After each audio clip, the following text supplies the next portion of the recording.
여러분 제가 긴장한 것처럼 보이세요? 긴장한 거 아닌 것처럼 보이시죠? 사람들은 제가 긴장한 줄 잘 모릅니다. 제가 이렇게 말 잘하니까. 근데 아무도 모르고 저만 아는, 제가 긴장했는지 안 했는지 아는 방법이 있는데 뭐냐면, 제가 입안이 바짝바짝 마릅니다. 긴장하면. 겉으로는 티가 안 나잖아요. 그래서 물을 자주 마시면 제가 이제 긴장했다는 표시인데, 제가 이런 말씀을 드리면 이제 그 분들이 계속 제가 물을 몇 번 마시느냐 이걸 자꾸 이제 보시더라고요. 어찌됐든 제가 마시고 시작하도록 하겠습니다.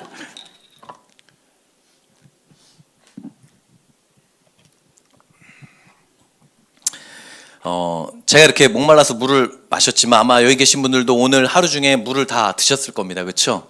사람들은 누구나 다 목마름을 느낍니다. 어느 누구도 예외일 수는 없죠. 그래서 우리는 매일 물을 마셔야 됩니다. 이 물에는 보편적인 중요한 두 가지 특징이 있는데, 첫 번째는 보편성이고 두 번째는 절대성입니다. 여러분, 물은 어디에나 있죠. 그래서 쉽게 구할 수 있습니다. 아마 여러분들이 길을 가시다가 모르는 식당에 가서 저 물 한 잔만 마실게요 해도 쫓겨나지 않을 겁니다. 다 물을 주고 돈 달라고 하지도 않을 겁니다. 그렇죠?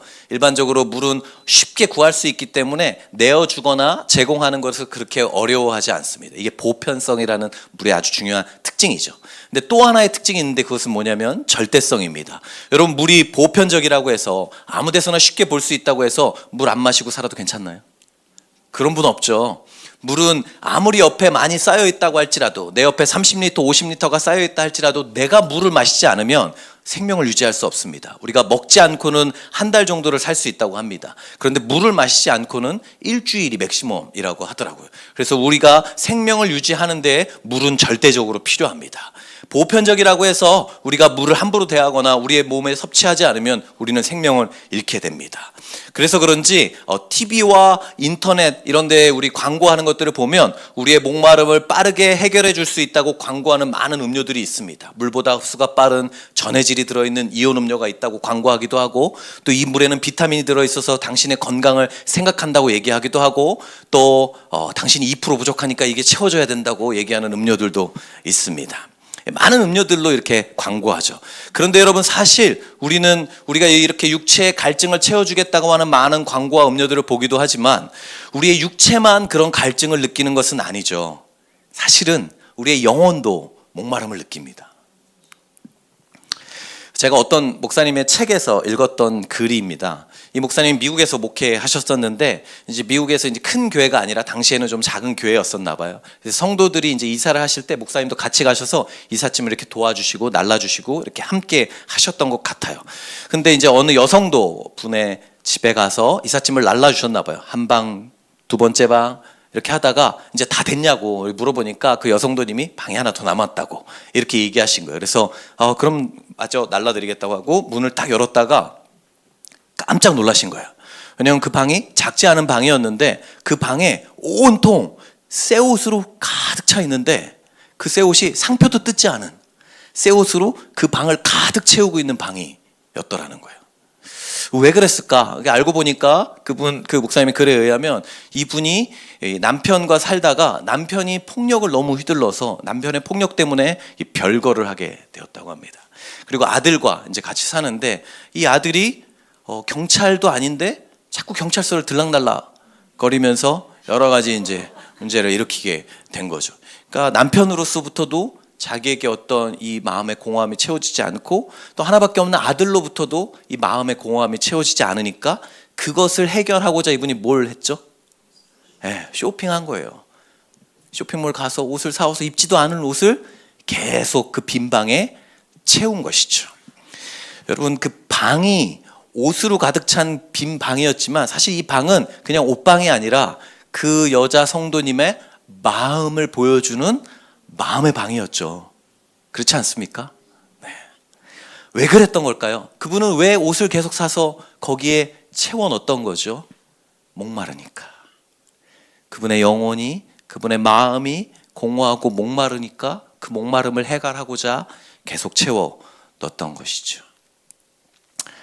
어떤 사람, 방법은 다 다르겠지만 이분은 이 옷으로 그 방을 채우는 방법을 택하셨지만, 어떤 분은 도박으로 강원랜드에 가 계시거나, 어떤 분들은 사업이나 성취로, 어떤 분은 인정으로, 어떤 분은 사랑으로, 어떤 분은 술로, 내가 찾는 무언가의 방법을 통해서 나의 목마름을 해결하려고 애쓰는 사람들이 많습니다. 어찌 보면 온 세상은 이 목마름을 해결하기 위한 몸부림들로 가득 차 있는 것처럼 보입니다. 저는 이제 SNS를 하거든요. 인스타나 페이스북, 뭐 블로그 이런 것들을 하고 보는데 거기에 보면 저랑 이제 친구를 맺고 제가 팔로잉하는 여러분들을 보면 많은 그런 거기에 맛있는 사진, 음식 사진, 여행지, 호텔, 좋은 곳들의 사진이 막 올라오잖아요. 그 올라오는 게 다 잘못됐다는 게 아니라 여기 하시는 분이 계시다면 하셔도 됩니다. 저도 하거든요. 근데 가끔은 제가 그렇게 보다 보면 그게 그렇게 보일 때도 있어요. 나 이 목말라서 이걸로 채우고 있어. 나 너무 목말라서 이걸로 내가 지금 부으려고 하고 있어 하는 것처럼 보일 때가 있어요. 그렇다고 또 옆에 하시는 분한테 너희 뭐 이러시면 안 됩니다. 네. 그런 의미는 아닙니다. 누구나 그렇죠. 사실 이런 모습은 시대를 막론하고 일어나는 일입니다. 요즘 시대뿐만 아니라 100년 전에도 500년 전에도 2000년 전에도 이런 일들은 시대를 초월해서 끊임없이 계속적으로 일어났던 일입니다. 왜냐하면 어떻게 알 수 있냐면 바로 2000년 전의 상황을 보여주는 오늘 말씀에서도 그런 목마름을 가진 한 사람이 나오기 때문에 그렇죠. 바로 사마리아 여인이었습니다. 여러분, 이 여인이 우물가에서 예수님을 만나게 됩니다. 오늘 본문을 읽어보셔서 아시겠지만 이 여인은 우물가에서 예수를 만났습니다. 왜 우물가로 갔죠? 목마르니까 육체의 목마름을 채우기 위해서 물을 뜨기 위해서 우물가로 간 것이죠. 근데 사실은 이 여인에게는 이 육체의 목마름뿐만 아니라 스스로 인식하지 못하고 있던 혹은 감추고 싶었던 본질적인 목마름도 따로 가지고 있었습니다. 무엇에 대한 목마름이었는지는 모르겠어요. 알 수 없어요. 왜냐하면 성경에 나오지 않거든요. 그런데 그 목마름을 해결하기 위해서 이 여인이 찾은 방법이 무엇인지는 성경에 나옵니다. 그게 뭐였냐면 바로 남자였죠. 아마도 그냥 추측컨대 진정한 사랑을 향한 목마름 혹은 뭐 관계에 대한 목마름, 인정에 대한 목마름 이런 게 아니었나 싶습니다.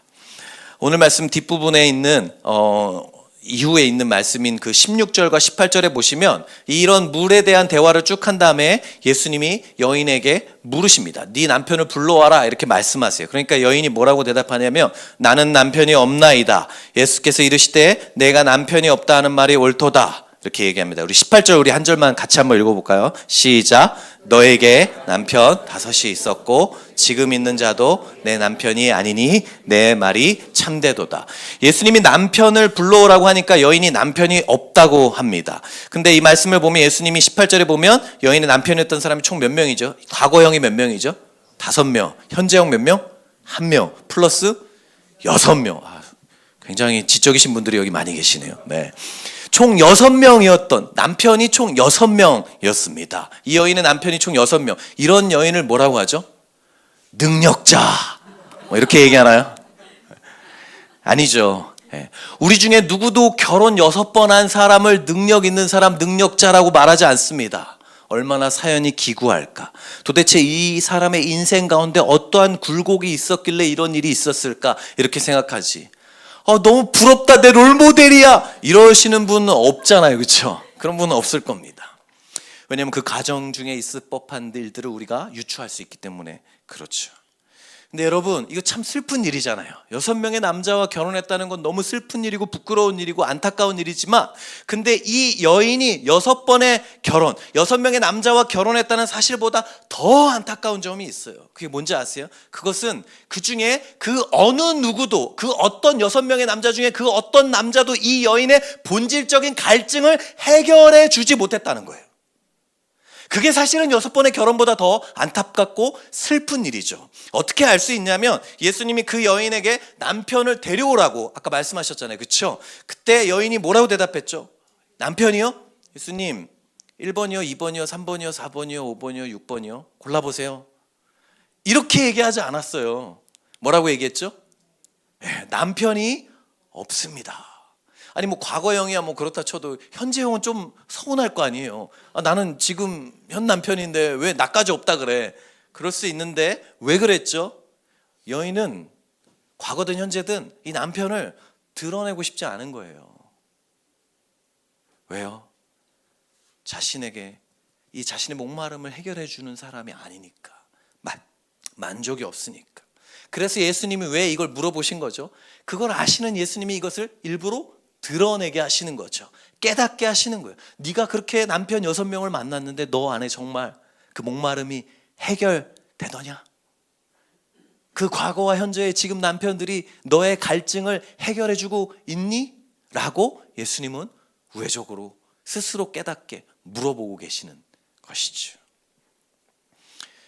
예수님은 의도적으로 이걸 드러내시면서 우물의 물도 또 남자를 통해서 마시려고 했던 그 여인의 본질적인 갈증을 해결해 주려고 하는 시도도 이 여인의 목마름을 온전히 해결해 주지 못한다고 말씀하고 계시는 겁니다. 왜 그렇죠? 왜 이런 것들이 해결해 주지 못하는 걸까요?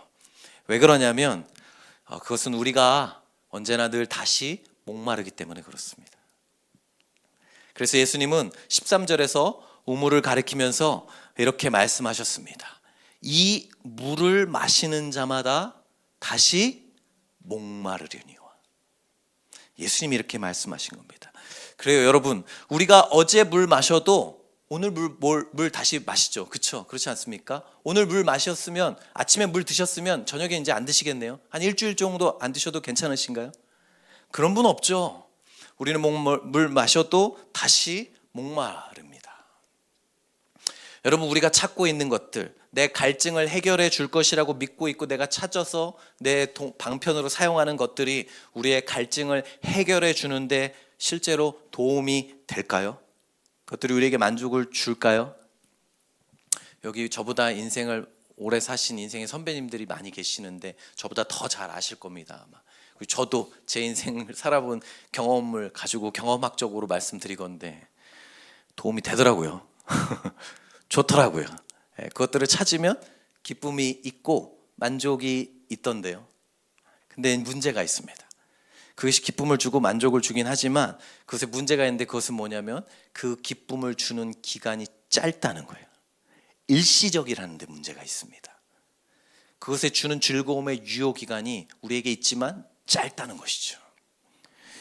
여러분, 제가 정말 좋아하는 게 있는데 캠핑입니다. 제가 제일 좋아하는 게 캠핑입니다. 저는 자연을 즐겁게 하고, 그래서 저 지난주에 휴가 갔는데 뭐 할게요? 캠핑 갔다 왔어요. 전화에 캠핑 가서 텐트 치고 거기서 모기 30방 물려오고 막 이랬지만 뭐 그래도 불 떼고 막 음식 요리해 먹고 텐트에서 자고 벌레 소리 매미 소리 들으면서 깨고 막 이러는 걸 제가 너무 좋아합니다. 자연과 머무는 걸 너무 좋아하고 행복하고 기뻐합니다. 제 아내가 제일 싫어하는 게 있는데 캠핑입니다. 그래서 저희 집에는 늘 이제 요맘때가 되면 눈치 싸움과 트러블이 이렇게 생깁니다. 제가 좋아하는 게 캠핑이니까 제가 너무 갖고 싶은 텐트가 어느 날 보이는 거예요. 여기서 자면 1등급 호텔에서 자는 것 같고, 막 빛도 너무 막 영화에서 나오는 것처럼 비춰서 나를 쫙 비춰줄 것 같고, 깰 때 너무 상쾌한 기분으로 탁 일어날 것 같고 너무 행복하더라고요. 그거 보면 색깔도 왜 이렇게 영롱한지 너무 좋고 기쁘더라고요. 그래서 제가 이제 그걸 너무 사고 싶어서 아내한테도 자꾸 보여주면서, 여보 이거 색깔 너무 예쁘지 않아? 여기서 자면 너무 행복할 것 같지 않아? 아내는 끄떡도 없죠. 아내가 제일 싫어하는 게 뭐라고요? 캠핑이요. 왜 지붕 없고 벽 없는 데서 자냐, 그 돈을 왜 거기다 쓰냐 맨날 그러거든요. 텐트 제가 얘기하니까 뭐라고 했겠어요? 왜 그 돈을 거기다 쓰냐, 그 돈 있으면 날 주고 나 맛있는 거 사주고 나 옷이라도 좀 사주고 이래야지 왜 거기다 그 돈을 쓰려고 막 이렇게 하냐, 막 이렇게 하더라고요.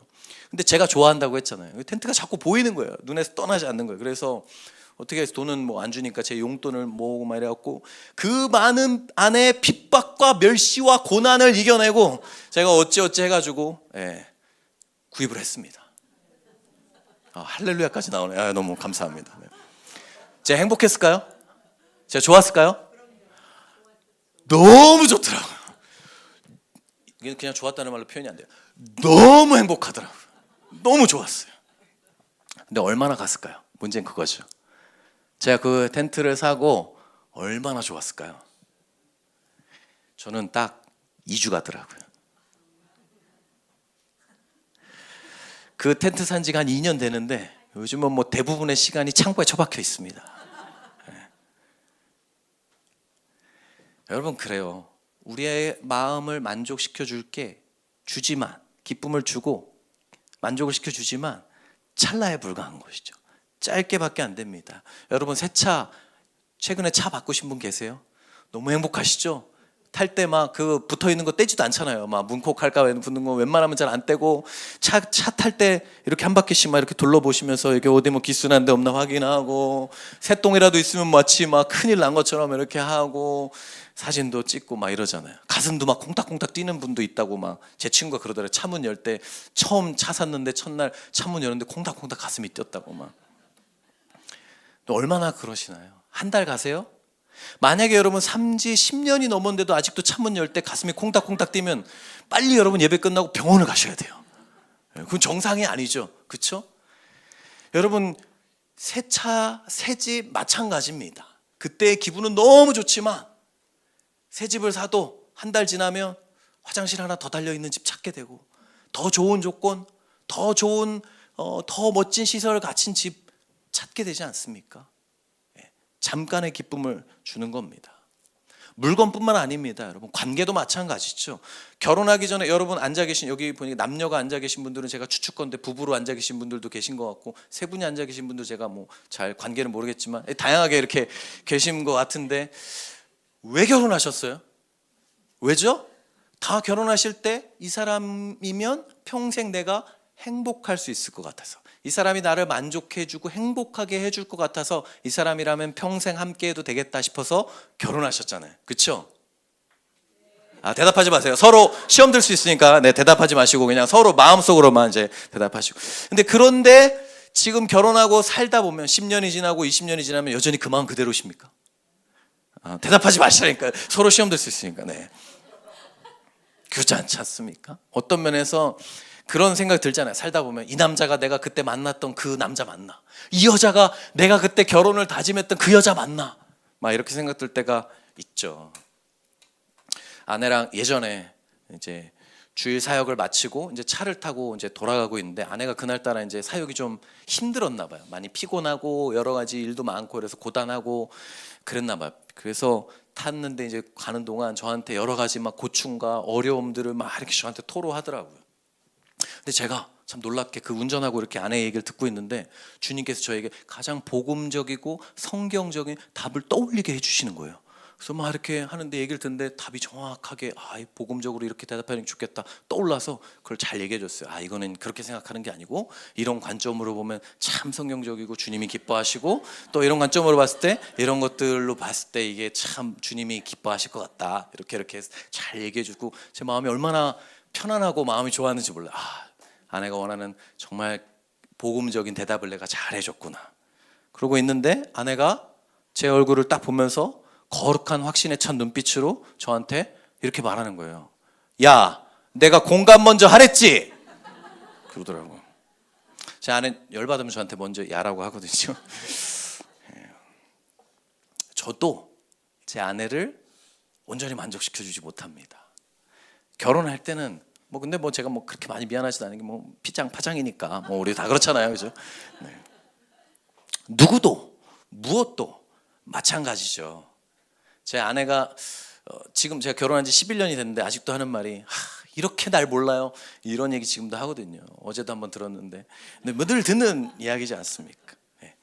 처음에는 해결해 주는 것처럼 느끼고 그것이 우리에게 그렇게 다가오지만 조금 있다 보면 그것도 우리를 온전히 채워주지 못한다는 것을 알게 되죠. 잠깐의 기쁨은 있지만 잠깐의 만족은 있지만 이내 곧 다시 목마르게 됩니다. 오히려 이전보다 더 깊은 갈증을 느끼게 돼서 그래서 점점 더 크고 더 강력한 것을 찾게 되죠. 그리고 그것이 무엇이 되었든 마찬가지입니다. 그래서 그것을 얻을 수만 있다면 무엇이든지 내가 할 수 있겠다 이렇게 생각하게 되죠. 그럼 나중에 어떻게 됩니까? 이게 점점 더 심해지면 나중에는 내가 내 즐거움을 위해서 내 옆에 두었던 그것에다가 내가 내 자신을 내어 맡기게 됩니다. 그래서 주종이 바뀌어서 내가 그것에 종속되어 버리게 되죠. 그런 일이 벌어지게 됩니다. 나의 갈증의 문제를 해결하기 위해서 찾았던 그 무엇이 이제는 시간이 지나면 점점 더 나를 다스리는 주인이 되어 버리게 되는 겁니다. 예를 들어 볼까요? 여러분, 알코올 중독자가 태어날 때부터 나는 알코올 중독자가 되기 위한 역사적 사명을 가지고 이 땅에 태어났다가 하는 사람은 아무도 없습니다. 그런데 왜 시작하는 겁니까? 마음이 너무 괴롭고 힘드니까 한 잔만, 다음 날은 두 잔만, 그 다음 날은 세 잔이면 좀 있다가 한 병, 두 병, 세 병. 그러다가 제가 알코올 중독자의 그 다큐멘터리를 본 적이 있는데, 알코올 중독자가 여러분 제일 불안할 때가 언제인 줄 아세요? 냉장고에 술이 가득 채워져 있지 않으면 불안하답니다. 냉장고에 술병이 가득 차 있지 않을 때가 불안해서 견딜 수 없답니다. 그게 뭐예요? 이게 내 즐거움인 거예요? 아니죠. 이제는 술이 내 주인이 돼 있는 것이죠. 주종의 관계가 바뀌어버리게 된 것입니다.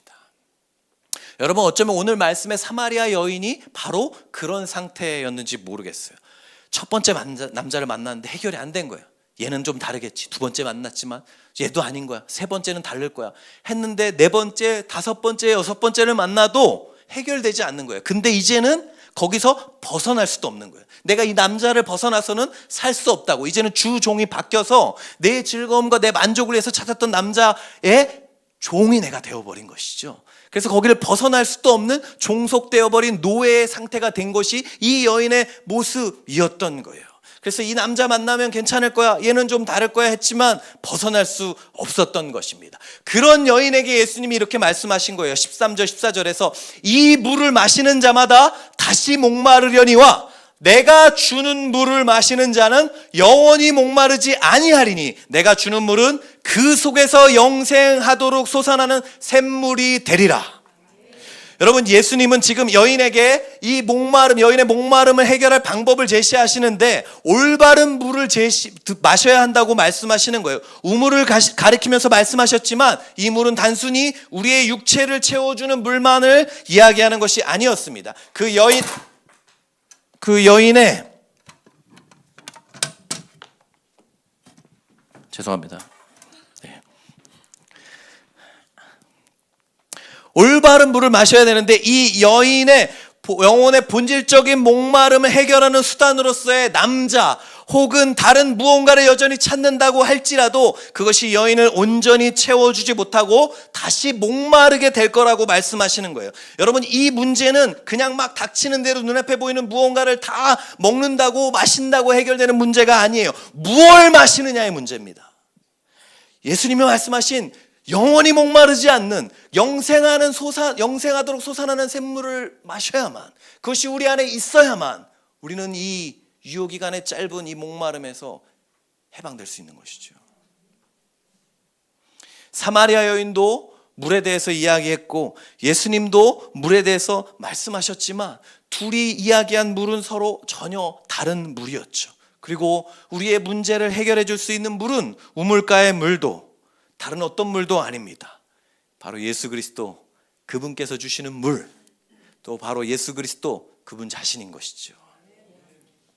여러분, 우리가 지금도 여전히 영혼의 목마름을 느끼고 그것을 해결하기 위해 예수님이 아닌 다른 무언가를 찾게 된다면 그것은 결코 우리의 목마름을 해결해 주지 못하고 오히려 시간이 지날수록 더욱더 목말라 하게 될 겁니다. 그 사마리아의 여인처럼. 누구나 마찬가지입니다. 여러분, 제가 목회자로서 여기 설교하고 있다고 해서 저는 열애 아닙니다. 누구나 다 똑같습니다. 저도 마찬가지입니다. 우리가 우리의 목마름이 무엇인지를 직면해서 정직하게 바라보고 그 목마름을 해결하기 위한 수단으로서 예수 그리스도를 찾지 않는다면 우리는 끊임없이 무언가를 다른 걸로 내 목마름을 채우게 하게 될 거예요. 왜냐하면 칼빈이 말했듯이 우리는 우상 공장이기 때문에. 우리는 우상 공장입니다. 우리는 끊임없이 무언가를 만들어내요. 이 남자 못 채워준다고 끝나는 게 아니에요.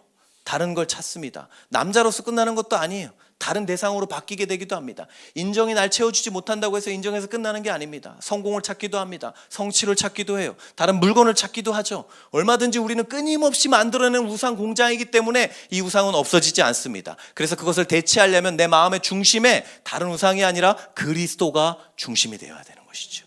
주인이 되어야 되는 것입니다.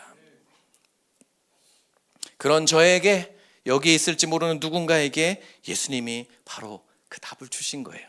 내가 주는 물을 마시는 자는 영원히 목마르지 아니하리니 내가 주는 물은 그 속에서 영생하도록 솟아나는 샘물이 되리라. 아멘. 여러분, 이 말씀 믿으시나요? 아멘. 이 말씀 좋으시죠? 아멘. 저는 이 말씀 너무 좋아요. 그리고 이 말씀이 너무 감사하더라고요. 주님이 사마리아 여인에게 뿐만 아니라 2000년이 지난 우리에게도 여전히 하시는 동일한 말씀이라는 사실에 감사를 드립니다. 근데 여러분, 그거보다 제가 더 감사한 게 있어요. 이 예수님이 우리에게 생수가 되어주신다는 사실 못지않게 감사한 것이 하나 더 있는데, 그것은 뭐냐면, 여러분, 우리가 이 생수를 찾기 위해서 명산 약수를 찾듯 산 넘고 바다 건너 찾아 헤맬 필요가 없다는 거예요. 왜죠? 왜 우리가 이 생수를 찾아 헤맬 필요가 없죠? 왜냐하면 그분이 우리에게 먼저 오셨기 때문이죠. 사마리아 여인을 만나기 위해 예수님은 유대인이라면 결코 가지 않는 사마리아 땅에 가셨어요. 여러분, 여기가 예루살렘입니다. 그리고 여기가 나사렛이에요. 사마리아는 예루살렘에서 여기 3분의 2 지점에 사마리아가 있습니다. 그래서 나사렛으로 가는 제일 좋은 길은 직진하는 겁니다. 근데 유대인들은 누구도 이렇게 가지 않습니다. 이렇게 가거나 이렇게 가죠. 왜냐하면 유대인들에게 사마리아인들은 변절자들, 배신자들, 더러운 사람들, 이방 사람들과 결혼한 혼합 종족들, 그래서 혐오스러운 대상, 땅도 밟기 싫은 땅이에요. 근데 여러분, 요한복음 3장을 보시면 예루살렘에 계셨습니다, 예수님이. 그리고 나사렛으로 가시는 그 길에 예수님께서는 일부러 요한복음 4장에서 사마리아 땅으로 가십니다. 근데 사마리아 땅에 가서 하신 일이 이 여인 만난 일밖에 없어요. 그리고 여인의 요청으로 마을 사람들 만나고 나사렛으로 가세요. 그러면 예수님께서 이 사마리아에 가신 이유가 뭡니까? 이 여인을 만나기 위해 일부러 그 땅에 가신 거예요. 다른 사람들은 다 피하는 그 땅에 예수님은 이 여인 한 사람을 구원하시기 위해, 이 여인의 목마름을 보시고 만나기 위해, 그 문제를 해결해 주기 위해 일부러 가신 것이죠. 그리고 여러분, 그거 아십니까? 이 여인에게 뿐만 아니라 예수님은 2000년 전에 우리에게도, 우리를 만나기 위해서 일부러 사마리아 땅보다도 더 지저분하고 더 더럽고, 그분이 정말 하나님이시라면 결코 오지 않아도 될 이 땅에 오신 거예요. 왜죠? 우리를 만나기 위해서. 내가 갈게. 네가 나에게 올 수 없기 때문에 내가 너와 같은 인간이 되어서 너 있는 곳으로 내가 갈게. 그래서 내가 너의 생수가 되어줄 거야. 여러분, 그게 복음입니다. 그게 예수님이 우리에게 말씀하신 것이죠. 그리고 예수님은 33년의 공생애를 마치시고 십자가에 달려 죽으신 후에 3일 만에 부활하심으로 말미암아 우리의 이 문제를 해결해 주신 것입니다. 여러분, 요한복음 19장 말씀을 보시면 예수님이 십자가에 달리시는 장면이 나오는데, 거기서 예수님이 이 가상칠언이라고 하죠. 십자가에 달려서 하신 7마디 말씀 중에 한 마디의 말씀이 나옵니다. 그 말씀은 뭐냐면 바로 28절에 나와 있는 말씀인데, 19장 28절에서 예수님이 뭐라고 말씀하시냐면, 이 마지막 절에 내가 목마르다 이렇게 말씀하세요. 이게 예수님이 십자가 위에서 하신 7마디 중에 한 마디입니다.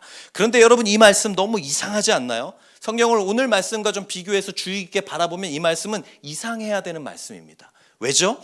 사마리아 여인에게 예수님이 뭐라고 하셨습니까? 누구든지 목마르면 나에게 나오라고, 내가 영원히 솟아나는 샘물이 될 거라고 말씀하셨고, 다른 말씀에 보시면 명절 끝날에 예수님께서 배에서 생수가 나는 그 생수의 근원이 나라고 말씀하셨는데, 예수님이 바로 생수의 근원이라고, 영원히 목마르지 않는 그 생수가 자신이라고 말씀하셨잖아요. 물 근원이에요, 이분이. 생수 근원 자체시라고요. 근데 십자가에 달렸는데 뭐라고 말씀하셨다고요? 내가 목마르다. 여러분, 이 말씀 너무 이상하지 않습니까? 십자가에 달렸더니, 야, 내가 여기 달려보니까 좀 상황이 좀 쉽지 않네. 야, 내가 밑에 있을 때랑 좀 상황이 달라서 내가 그때 말은 좀 너무 쉽게 뱉었던 것 같다. 이렇게 말씀하시는 겁니까? 그게 아니죠. 왜 예수님이 지금 거짓말 하시는 건가요? 그게 아닙니다. 왜 예수님이 이렇게 말씀하신 겁니까? 우리 때문입니다. 그분은 십자가를 통해서 그분이 가지고 있는 영원히 목마르지 않는 생수를 우리에게 주시고, 그분이 우리의 생수가 되어주시고, 우리가 가지고 있던 우리 영혼의 갈증을 그분이 대신 가져가신 것이죠. 여러분, 저는 용인의 상현동에 삽니다. 수지구 상현동에 사는데 여기 오는데 한 30분 정도 걸리더라고요. 오면서 너무 잘 이렇게 왔는데, 어렵지 않게 이렇게 오다 거의 다 와서 신호에 이렇게 걸려 있는데, 제가 내비 이렇게 보다가 가만히 서 있는 차를 제가 박았어요. 근데 가만히 서 있는 차였죠. 저는 뒤에서 박은 거예요. 그럼 누구 100% 잘못인가요? 목이 타네요. 누가 100% 잘못이죠? 상처받지 않습니다. 얘기해 주세요. 네. 제가 잘못이죠. 제가 100%다 물어내야 됩니다.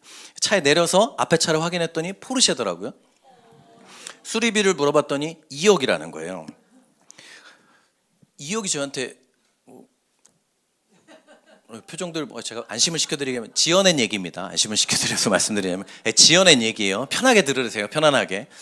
2억을 제가 수리비를 내야 되는 거예요. 그런데 그 차 주인이 내리더니만 제 차를 보고 본인 차를 보고 제 얼굴을 이렇게 딱 보더니 제가 좀 어려 보여서 마음에 들었는지 그냥 가세요? 그렇게 하고 할렐루야. 지어낸 얘기도 너무 신나잖아요. 그죠? 네. 그냥 가세요? 이렇게 하고 타고 그냥 가셨어요. 여러분 그때 2억 원의 수리의 책임은 누구한테 있었습니까? 원래? 저한테 있었죠. 잘못 없으면 누구에게 있었습니까? 그 차 주인에게 있었습니다. 그런데 그 차 주인이 그냥 가세요 라고 하는 한마디로 인해서 어떤 일이 일어났습니까? 그 주인의 잘못 없음이 누구에게 왔죠?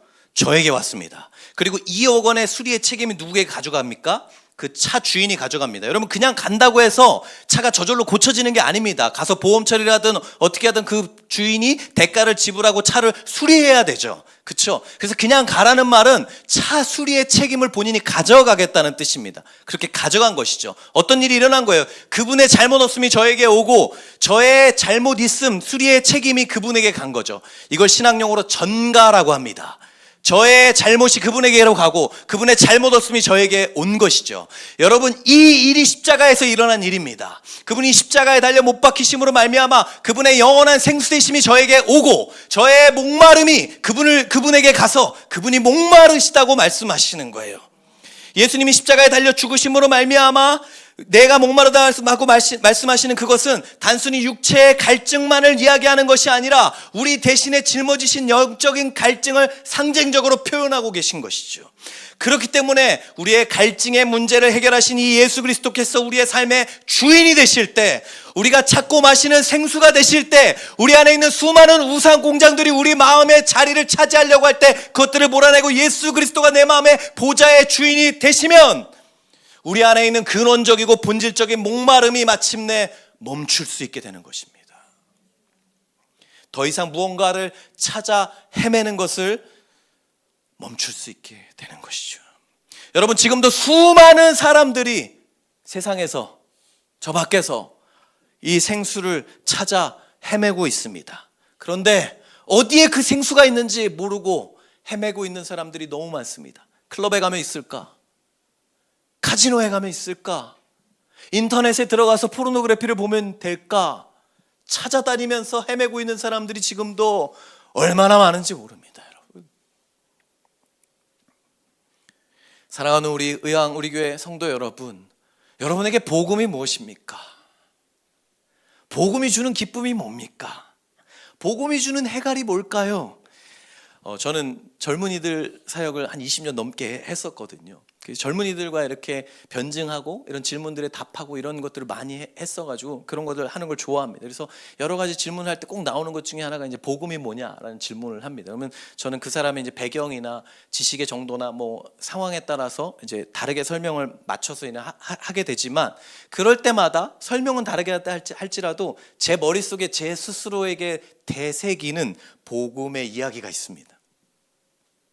저는 저에게 복음이 뭐냐고 물어볼 때마다 스스로에게 얘기하는데 이 옛날 찬양 가사 하나가 늘 떠올라요. 그 가사 이런 내용입니다. 이 일부분만 제가 읽어드릴게요. 세상 사람 날 부러워 아니하여도 나도 이제 세상 사람 부럽지 않네. 세상 사람 날 부러워 아니하여도 나도 이제 세상 사람 부럽지 않네. 이 찬양 아시는 분 계세요? 네, 저랑 같은 세대. 네. 저희 어머니가 예전에 이 찬양을 많이 부르셨거든요. 여러분 뭐 세상이 저를 부러워하겠습니까? 저는 2018년 1월에 개척한 개척교회 목사입니다. 이제 개척한 지 8년 됐고 수원 광교의 아주대병원 근처에 이제 개척해가지고 이제 9년 차 목회를 하고 있습니다. 원래 한 4년은 카페를 주말에만 이렇게 학교의 공간을 사용했던 것처럼 저는 이제 주일에 쉬는 카페를 빌려서 4년간 예배드리다가 4년 전에는 이제 그 상가로 들어와서 지금 예배를 드리고 있습니다. 저희 뭐 8년 이렇게 됐지만 청년 3명이랑 이제 처음에 같이 예배를 시작했었고 지금 이제 한 20명 정도 되는 지체들이랑 예배를 드리고 있어요. 뭐가 부럽겠어요. 그런 교회 목사가 20명도 다 나오지 않거든요. 얘가 나오면 얘가 안 나오고 얘가 나오면 얘가 안 나오고 알아서 아름답고 자연스럽게 로테이션을 펼치면서 서로 저 없는 카톡방이 있는지 모르겠지만 알아서 이렇게 자연스럽게 로테이션 하면서 얘 나오면 얘 안 나오고 이렇게 하면서 잘합니다. 네. 감사하게도 이제 몇 년 전부터는 이 상가로 옮긴 다음부터는 장년분들도 몇 분 오셔서 같이 예배를 잘 드리고 있는데 작은 교회잖아요. 사실 뭐 언제 없어져도 이상하지 않을 교회입니다. 제가 전도한 형제가 인천에서 매주 오는데 그 형제가 군대 가기 전에 지금 이제 군대 갔다 왔는데 군대 가기 전에 저한테 저희 교회에서 예수님을 처음 만났거든요. 전도해가지고 예수 믿고 너무 뜨거운 거예요. 3개월 만에 이제 군대를 가게 됐어요. 근데 저한테 이렇게 얘기하더라고요. 목사님 제가 돌아와서 열심히 신앙생활 할 수 있도록 기도 열심히 하겠습니다. 이렇게 얘기하더라고요. 그래서 제가 그랬어요. 아니 그렇게 기도하지 말고 네가 군대를 마치고 제사에서 돌아왔는데도 교회가 존재할 수 있도록 기도하라고. 제가 그랬거든요. 지금도 마찬가지입니다. 제가 뭐 열심히 뭐 하지만 다음 달에 없어져도 이상하지 않은 교회고 전 지금도 이제 일을 찾아서 또 일도 하면서 이렇게 목회도 하고 하는 사람입니다. 뭘 이런 걸 절 부러워하겠어요. 제가 탔던 차가 20인승 모닝이거든요. 별명이 20인승 모닝이에요. 여러분 모닝차에 8명 태워보셨어요? 전 태워봤어요. 젊은이 사역할 때 앞자리에 조수석에 2명 태우고 뒤에 5명 태우고 저 타고 하면 8명이거든요. 타니까 애들이 이거 20인승도 되겠다고 해서 20인승 모닝이라고 별명 붙여줘갖고 제가 타고 다니고 그걸 10년 타고 다녔거든요. 그 제가 이제 처남이 차를 바꾸면서 지금 이제 차를 타고 있는데 자기가 타고 있던 차를 저 줘가지고 이제 타게 됐는데 빵빵 그 경차 타보신 분은 알지만 이 뒤에서 빵빵하는 게 훨씬 한 2배는 많이 듣습니다. 뭐 부러워서 빵빵하는 거 아니잖아요, 그렇죠? 그 뭐 부럽겠어요. 제가 그런 차를 타고 그런 환경에 있는 목사인 게 뭐가 부럽겠어요. 제가 결혼하고 2번째 집으로 이사 갔을 때 감사원금을 이사한 첫 주에 감사원금 했는데 감사원금 제목이 이거였어요. 주님 욕조 있는 집에서 살게 해주셔서 감사합니다. 저는 그 전까지는 욕조 있는 집에서 살아본 적이 없거든요. 고등학교 때 제 방이 처음 있는 집에서 살아봤고 늘 이제 원룸에서 부모님이랑 같이 살았었고 여동생이랑 같이 자다가 결혼하고 2번째 집인데 욕조가 있는 거예요. 집에 너무 행복하더라고요. 그래서 그걸로 제가 감사원금 했었습니다. 근데 여러분 이런 거 부러우세요? 여러분 뭐 화장실 하나가 문제겠어요? 2개, 3개 있는 집에서 사시는 분도 계실 거고 차도 더 좋은 차 타시는 분들 많을 거고 세상에 이런 거 가지고 저를 부러워할 사람이 누가 있겠습니까? 뭐가 있겠습니까? 근데요 놀라운 게 있더라고요. 그게 뭐냐면 그 사람들이 저를 부러워하지 않을 수 있는데요 저도 그 사람들이 별로 부럽지 않더라고요. 제가 그런 거 없어도 그분들이 타는 그런 차 못 타고 그런 분들이 사는 그런 집에 없어도 별로 부럽지 않던데요. 왜냐하면 예수 그리스도가 주는 복음의 생수가 너무 달콤해서 그분의 사랑이 저를 너무 가득 채워서 더 이상 그 사람들이 쫓는 저걸 쫓지 않아도 그 사람들이 얻으려고 발버둥 치는 저걸 제가 얻지 않아도 부럽지 않더라고요. 여러분 부러움이 없다는 말이 무슨 뜻일까요? 목마름이 없다는 뜻 아니겠습니까? 그것이 바로 예수님이 우리에게 주시고자 하는 것이죠. 여러분 저는 방금 말씀드렸듯이 이제 개척을 했습니다. 저는 MH 개척을 했습니다. 여러분 MH 개척이 뭔지 아세요? MH 맨 땅의 헤딩 개척이라고 합니다. 여기서 줄여서 MH 개척이라고 합니다. 청년 3명이랑 이제 개척을 했는데 2명이 3개월 만에 돌아갔어요. 한 명은 부모님이 개척교회는 안 된다고 해서 반대하셔서 돌아가시고 한 형제는 자매 찾아 다시 돌아가고 그래서 이렇게 해서 사역을 했는데 그러니까 이제 뭐 우리 옹기선 목사님께서 이사로 계시는 제 GCM 세미나 CTC에도 저도 활동을 하고 있고 사역하면 많은 목사님들이 이제 격려해 주세요. 맨 땅에 헤딩해서 열심히 사역한다고 MH 목회한다고 열심히 너무 수고한다고 잘하고 있다고 막 격려해 주시고 너무 감사했고 그 격려를 고맙게 잘 받았다가 그래요. 주님 저 MH 하고 있습니다. 열심히 하고 있습니다. 잘 버텨보겠습니다. 이러다가 어느 날 제가 시편 23편을 묵상하다가 제가 주님께 회개했어요. 왜 회개했는지 아세요 여러분? 여러분 주님은 저를 한 번도 맨 땅에 보내신 적이 없으시더라고요. 여호와는 나의 목자시니 그가 나를 푸른 초장과 쉴만한 물가로 인도하신다. 여러분, 주님은 저를 맨 땅으로 보내신 적이 없습니다. 늘 언제나 쉴만한 물가, 푸른 초장으로 보내셨죠. 제가 볼 때 맨 땅처럼 보일 수 있다 할지라도 주님이 제게 머물게 한 곳은 저는 쉴만한 물가, 푸른 초장이라고 확신합니다. 주님은 저를 헤딩하게 하지 않으셨어요, 여러분. 주님은 늘 그분의 지팡이와 막대기로 저를 보호하셨죠. 저는 저의 목회가 얼마나 계속될지 알 수 없습니다. 다음 달에라도 문 닫을 수 있고 교회가 사라질 수도 있어요. 괜찮습니다. 목사가 아니면 또 집사로서 제가 하는 사역 안에서 그리스도의 제자로 살아가면 되는 것이죠. 그것이 두렵지 않습니다. 중요한 것은, 더 두려운 것은 그리스도가 내 만족이 되시느냐 되지 못하느냐인 것이죠. 여러분, 예배 여러분 왜 나오셨어요? 오늘 이 자리에 여기 왜 계십니까? 저는 예배가 바로 이 생수 되시는 예수님을 만나는 자리라고 믿습니다. 사마리아 여인에게 찾아오신 그 예수님이 나에게 찾아오시는 자리입니다. 내가 내 힘으로 오는 것 같지만 사실은 주님께서 먼저 나를 만나기 위해 2000년 전부터, 아니 수만 년 전부터 기다리고 계신 그 자리입니다. 저는 이 시간에 여기 나오신 모든 분들이 한 분 한 분의 갈증을 주님께 내어드리길 예수님의 이름으로 소망합니다. 그래서 생수 되시는 예수님을 통하여 오늘 목마름을 해가라고 돌아가시는 저와 여러분 되시길 예수님의 이름으로 진심으로 축복합니다. 아멘.